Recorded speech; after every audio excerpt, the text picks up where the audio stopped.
నారా చంద్రబాబు నాయుడు గారు ఆదేశాల మేరకు, మా యువ నాయకుడు నారా లోకేష్ గారు ఆదేశాల మేరకు ఈ రోజు స్వర్ణముఖి రివర్ ని గత ప్రభుత్వంలో జరిగినటువంటి స్కాములు కావచ్చు, వైసీపీ వాళ్ళు అమ్మేసినటువంటి భూములు కావచ్చు, అమాయకులైనటువంటి ప్రజల్ని మోసం చేసి అమ్మేసినటువంటి భూములన్నింటినీ కూడా ఖచ్చితంగా సర్వే చేసి స్వర్ణముఖిని కానీ ఎవరైతే ఆక్యుపై చేశారో అవన్నీ కూడా మొత్తం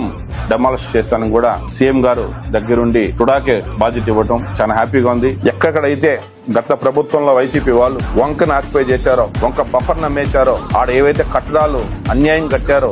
ఏది కూడా వదిలే ప్రసక్తే లేదు.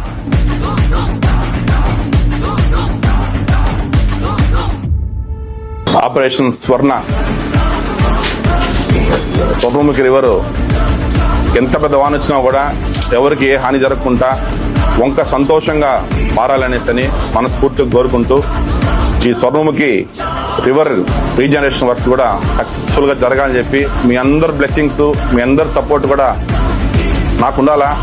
టుడాకుండాలా, ఎన్డీఏ కూటమి ఉండాలని చెప్పి కూడా మీకు అందరూ కూడా నేను మీడియా తరఫున మనస్ఫూర్తిగా కోరుకుంటున్నాను.